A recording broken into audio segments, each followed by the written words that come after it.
Un saludo tengan todos estudiantes y profesores de séptimo grado. Bienvenidos a un nuevo encuentro con el mundo antiguo y medieval, en particular el mundo antiguo y la civilización romana. Así que permítanme quitarme el nasobuco para lograr una comunicación más eficiente y enseguida estamos dialogando sobre esta brillante civilización antigua.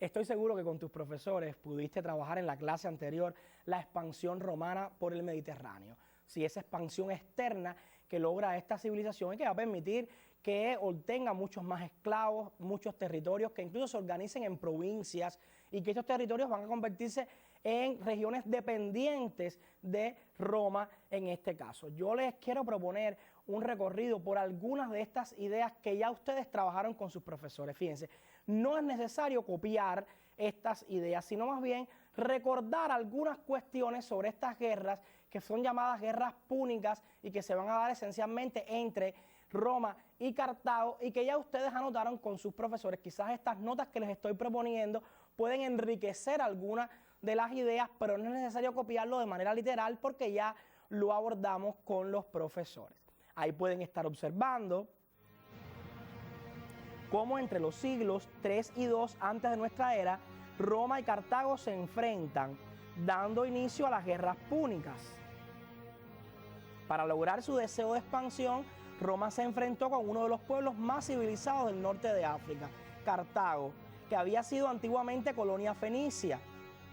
Los cartagineses tenían un magnífico puerto al que llevaban barcos de distintas ciudades del Mediterráneo, recibían muchas riquezas de sus colonias, contaban con una poderosa flota de guerra y un fuerte ejército mercenario y aspiraban a dominar nuevos territorios.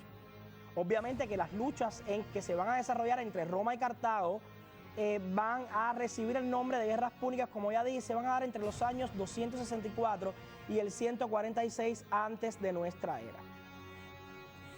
¿Qué va a obtener Roma de estos territorios conquistados, independientemente de esta organización en provincia, de esta expansión por todo el mar Mediterráneo? Por supuesto que muchos esclavos. Yo les decía en la primera clase de la civilización romana que es aquí precisamente con las guerras púnicas donde se produce esa transición de una esclavitud más doméstica que se había desarrollado en la monarquía e inicio de la república a una esclavitud individual con la entrada de gran cantidad de esclavos a Roma a partir de la conquista del Mediterráneo. En la lámina están observando precisamente esos motines de guerra que van de alguna manera también a darle un papel importante al ejército dentro de la República Romana.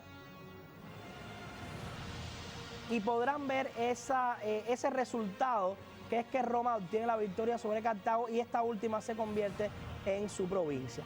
Aquí tenemos otros territorios conquistados por Roma, tanto en las guerras púnicas en este periodo como en otras guerras pequeñas que se van a desarrollar por otros territorios, como es el caso de con Grecia, Macedonia, Asia Menor, que también van a formar parte de Roma.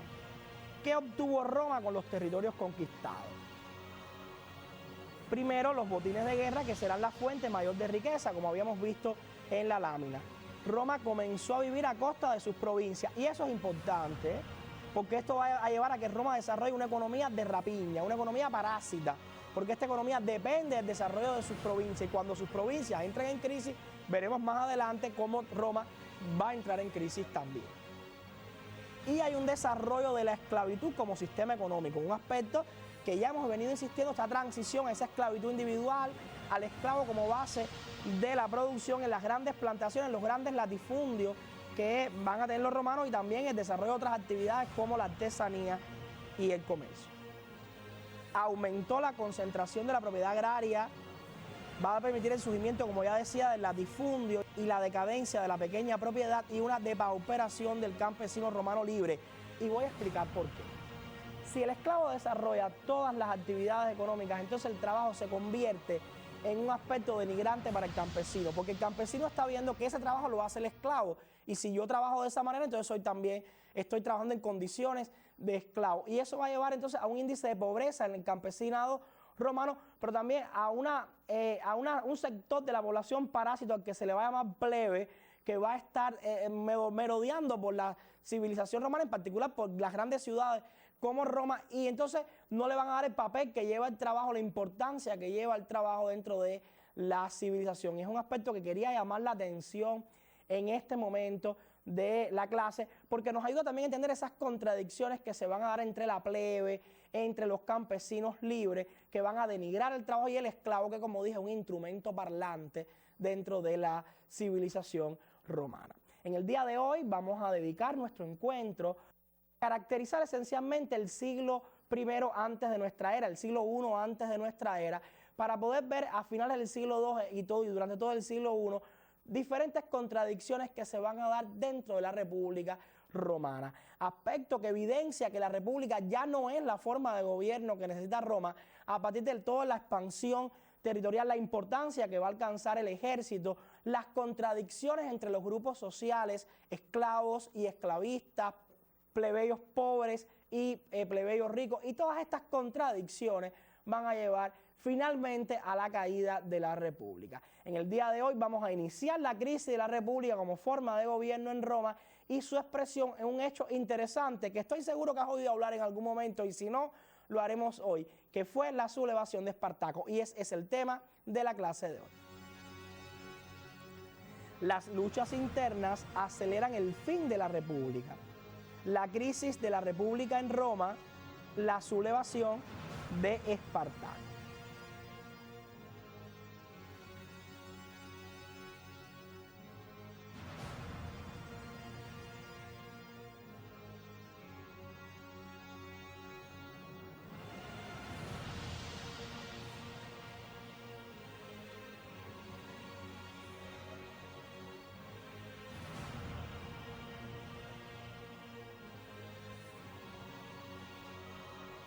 Como les decía, ¿qué desencadena la crisis? Las contradicciones sociales que se dan y la manera en que está operando hoy la República con el Senado, que entorpece al consulado, el cónsul que tiene el poder en el ejército, y son cuestiones que van a desarrollar de alguna manera esas contradicciones dentro de la crisis. Pero un aspecto primordial tiene que ver con los esclavos y los esclavistas. El aumento de la esclavitud va a llevar a una explotación intensiva de estos seres humanos, y esto va a llevar a que muchos se rebelen. Recuerden que buscábamos en Egipto como regularidad que cuando aumenta la explotación, pues siempre hay una respuesta, y esa respuesta puede ser una sublevación. En el caso de Roma no fue la excepción. Sobre todo algunos esclavos muy peculiares, a los que llamábamos gladiadores, porque eran entrenados para ir al circo y entretener a esa plebe, a esa población, a esas capas altas de la sociedad romana, y que tenían que enfrentarse entre sí a cuerpo desarmado para lograr enfrentarse a fieras, luchar entre ellos para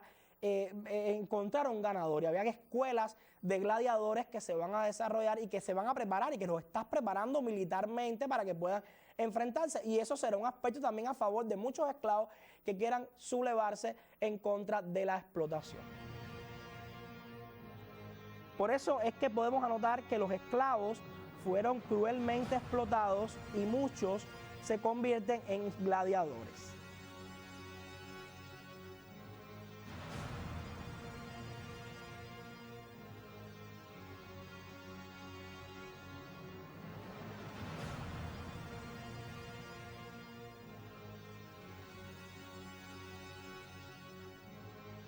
Ahí tenemos algunas imágenes que representan fuentes históricas, porque son fuentes de la época, desde la técnica del mosaico, que ilustra a los gladiadores enfrentándose a fieras. Era todo un espectáculo, pero no piensen que era un espectáculo de cine o de serie, donde usted ve una serie y puede ver una matanza y sabe que esto es una apuesta cinematográfica. No era el caso. La sangre era real, la muerte era real. Muchos gladiadores murieron despedazados por las fieras dentro del circo romano, para entretener a esa plebe que no trabajaba y que no podía asumir esa labor productiva que hacían muchos de los esclavos. Y en medio de ese conflicto, pues, se van a dar varias sublevaciones de esclavos, y dentro de ellos una que fue la más importante para Roma y que estremece el sistema esclavista, que fue la rebelión de Espartaco. Como diría Martí, hay esclavos que se doblegan bajo el yugo, pero otros los rompen. Y este es el caso de Espartaco. Pero, ¿quién era Espartaco? ¿Qué trascendencia va a tener su sublevación? ¿Qué importancia histórica tuvo esta rebelión? ¿Va a fracasar o va a triunfar en la sociedad esclavista romana? Yo los invito a ver este material audiovisual y que puedan responder esas interrogantes, digamos, ¿quién era Espartaco? ¿Qué características tuvo la rebelión que va a desarrollar? ¿Qué trascendencia va a tener esta sublevación dentro del sistema esclavista romano? Vamos entonces a ver el material. ¿Ya notaron esas preguntas? Pues entonces creo que estamos en condiciones de ver las imágenes y que usted pueda adentrarse en esa República Romana y en las múltiples contradicciones que motivaron la sublevación. Ahí les va. Pero en el año 73 a.C., en el Ludus, o escuela de gladiadores, un grupo de discípulos se cansó de recibir órdenes de sus guardianes. Decidieron que si tenían que morir, no sería en el circo. Maltratados y furiosos, conspiraron y aprovecharon sus artes combativas para tratar de cambiar su destino.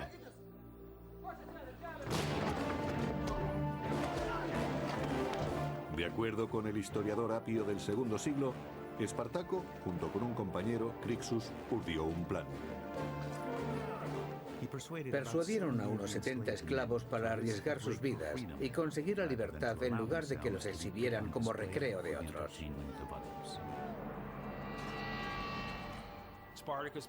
Espartaco se había convertido en un gran gladiador, pero llevaba la pesada carga de haber perdido la libertad. Tenía ansias de justicia y animó a sus compañeros gladiadores para que se rebelaran y así llegar a ser libres. Habiendo derrotado a los soldados locales, Espartaco partió de Capua con su ejército de esclavos hacia el monte Vesubio, donde buscó refugio y acampó.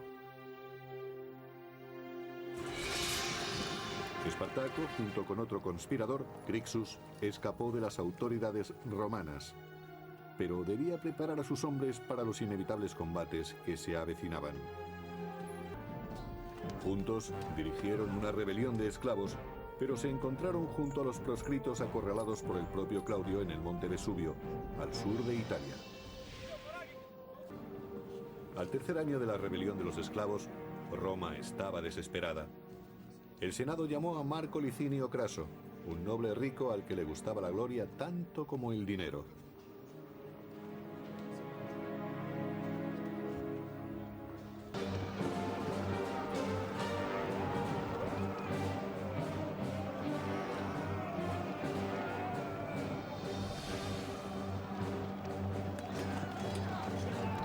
La batalla comenzó. 3 años de revueltas habían conducido a este enfrentamiento decisivo entre Craso y Espartaco. El mayor combate entre dos grandes ejércitos.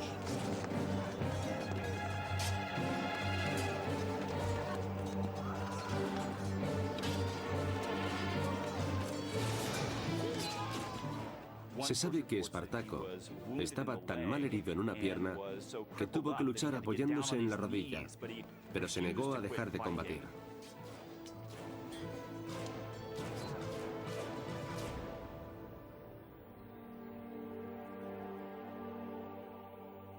Según el historiador Apio, La matanza fue tan grande que no era posible contar los muertos. Nunca se encontró el cuerpo de Espartaco. Espartaco no aprovechó la oportunidad de escapar y lo podría haber hecho individualmente. Con ello demostró tener un sentido del honor, por lo menos tan sincero y profundo como el de cualquier romano que no hubiera sido esclavo.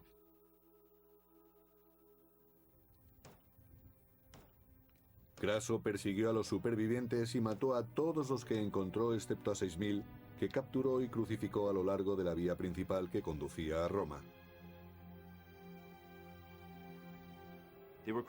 Fueron crucificados con una separación de 10 a 12 metros a lo largo de 200 kilómetros. Podemos imaginar el olor y la visión tan terribles que tenían los que pasaban por aquel camino.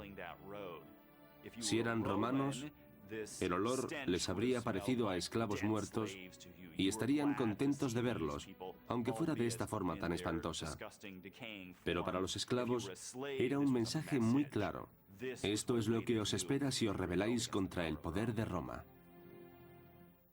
estoy seguro que pudieron hacer algunas anotaciones, algunos apuntes, aparte de disfrutar ese material audiovisual. Incluso hay quien registra la clase en su caja decodificadora y después la vuelve a ver, y es también otra lectura más profunda que le puedo dar a la clase. Hay quien me escribe a las redes y me dice que le tira fotos a los carteles para que le dé tiempo. El ritmo de cada uno lo impone y ustedes pueden establecer estilos de aprendizaje, pueden ir trabajando del propio texto, y esto les da la medida de cómo trabajar con la clase de historia con esta variante de emisión televisiva. Yo sí les quiero dejar algunas ideas que sé que quizás ya han ido anotando, pero que me gustaría que quedaran claras con respecto a las causas que llevaron al fracaso de la rebelión o sublevación de Espartaco. Ahí las tenemos. Primero, la falta de unidad es una de las causas que llevó al fracaso. La poca organización, indisciplinas y lo que ya les decía, que no tenían un programa bien definido.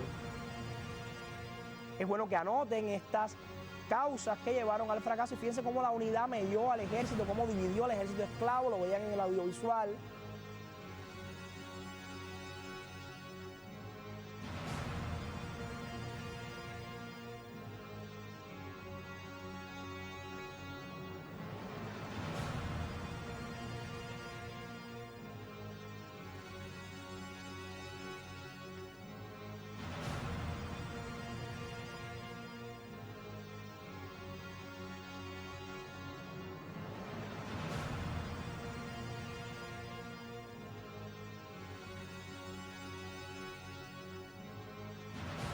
Por tanto, la ausencia de una plena conciencia de clase, ya que el esclavo podía actuar con un sentido destructivo, pero sin precisar exactamente los objetivos de su lucha. Esa falta de visión fue la causa fundamental que llevó a la desunión de las filas de Espartaco.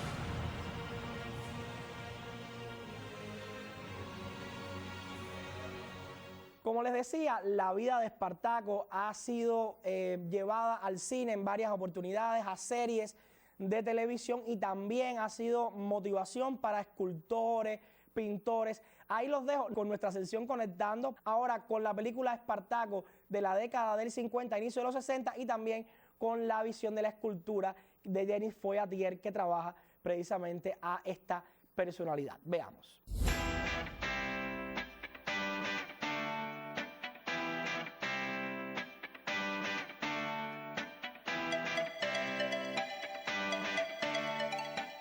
La historia de la sublevación de Espartaco ha sido argumento a escultores, escritores y cineastas. Sobre ella se han escrito varias novelas y ha sido llevada al cine y a la televisión en más de una ocasión. Estas obras han estado inspiradas en la personalidad de Espartaco, que es apasionante debido a su valentía, sus deseos de libertad y su capacidad no solo para la guerra, sino también por su viva inteligencia, y porque se constituyó en el símbolo de la lucha y la resistencia de los oprimidos, aunque es justo señalar que en todos los casos ha tenido la dificultad de que no se dispone de informaciones fidedignas que permitan lograr una reconstrucción histórica lo más exacta posible de las fuentes de vida de este hombre y sus ideas. Ahí estamos observando también la escultura del francés Denis Foyatier, que se encuentra en el Museo del Louvre en París. Fíjense qué recursos utiliza el autor que permiten establecer la encarnación de la libertad en esa escultura. Fíjense cómo está rota la cadena, cómo tiene ese arma, fíjense el rostro, cómo encarna la libertad. Y es bueno que anoten en la línea de tiempo la sublevación de Espartaco. Del 73 al 71 antes de nuestra era. Insisto en que estoy antes de nuestra era, muchachos, por eso voy de manera descendiente. Fíjense, si estuviera hablando del año 71, que culmina la sublevación de Espartaco, año 71, ¿a qué siglo pertenece?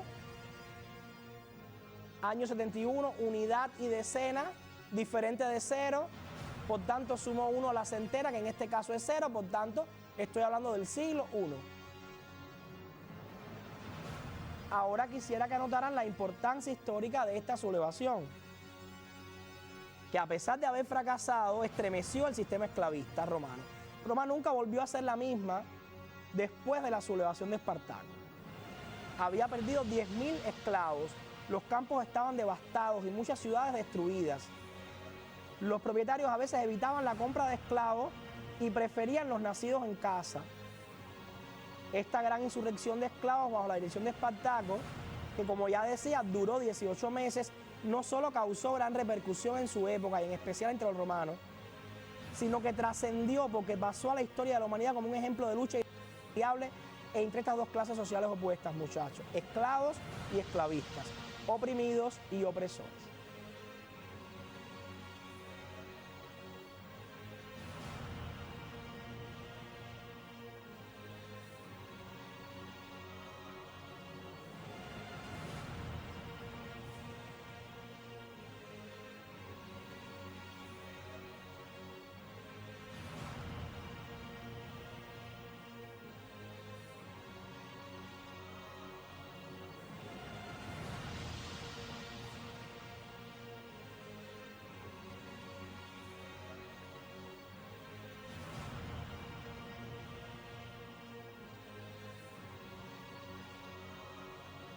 Esto demostró que la contradicción fundamental de la sociedad esclavista se había agudizado extraordinariamente en la República.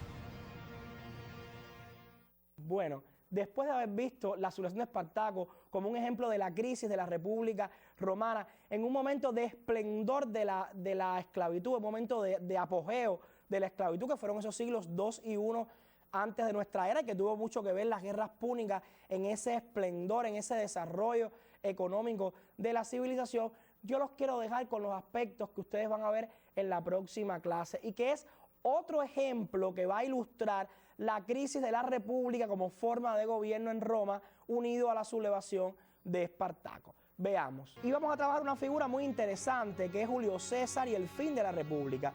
Vamos a ver las causas de ese fin de la República, allá en el finales del siglo I, antes de nuestra era, y vamos a descifrar a esta personalidad tan interesante que fue Julio César. Pero que siempre me gusta motivarlos con algunas imágenes de esta figura que fue primordial, con una habilidad política sin precedentes en el mundo romano, y que a él le debemos, por ejemplo, que muchos de ustedes hayan nacido en el 7º mes del año y que estén acuñándolo como el mes de julio, precisamente a partir de la figura de Julio César. Lo dejo con estas imágenes.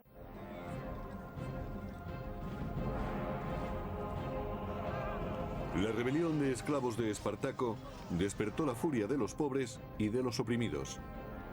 Pero la fuerza más destructora de Roma fue la codicia, que envenenaba a la política. El ansia de poder llega a la cima cuando 3 hombres compiten para obtener la supremacía absoluta en la República Romana. Solo uno vencerá y conseguirá todo el botín, el honor y la riqueza. Su nombre resonará a lo largo de la historia como arquetipo de la ambición y de la tiranía: Julio César. Bueno, ya ahora sí no me queda mucho tiempo. Los estoy invitando al estudio individual para rememorar nuevamente a ese símbolo de la libertad antigua que fue Espartaco. Veamos. Cuando murió Espartaco, los romanos expresaron que el jefe de los esclavos había muerto como un general. ¿Qué opinas de este planteamiento? Fíjense, tienen que establecer una valoración de esta figura dar tu criterio personal y me detengo en la valoración, porque muchos de nuestros estudiantes muchas veces me consultan, profe, ¿y la valoración cuáles son los pasos lógicos? Y ahí usted tiene que detenerse en 3 cuestiones fundamentales. ¿Quién fue? ¿Qué hizo? ¿Y cuál es su opinión personal, su criterio personal con respecto a esta u otras personalidades relevantes de nuestra historia? Por tanto, la pregunta va a apuntar a la valoración de la personalidad, aun cuando usted también con su profesor puede dedicar otra actividad a la valoración de la sublevación en sí, el papel que jugó dentro del sistema esclavista romano. Ahora sí, ya no tengo tiempo para más, los estoy invitando a volvernos a ver en un próximo encuentro para seguir dialogando sobre la civilización romana. Usted no se puede mover de su asiento cuando nos volvamos a ver, porque ahora sí, ya terminamos. Use el nasobuco, mantenga el distanciamiento físico y social. Y fíjese, si usted nació en agosto y no en julio, también la próxima clase tendremos una curiosidad sobre por qué se llama agosto y que tiene relación con una personalidad que estudiaremos en nuestra otra emisión televisiva. Ahora sí se acabó. Nos vemos en un próximo encuentro. Chao.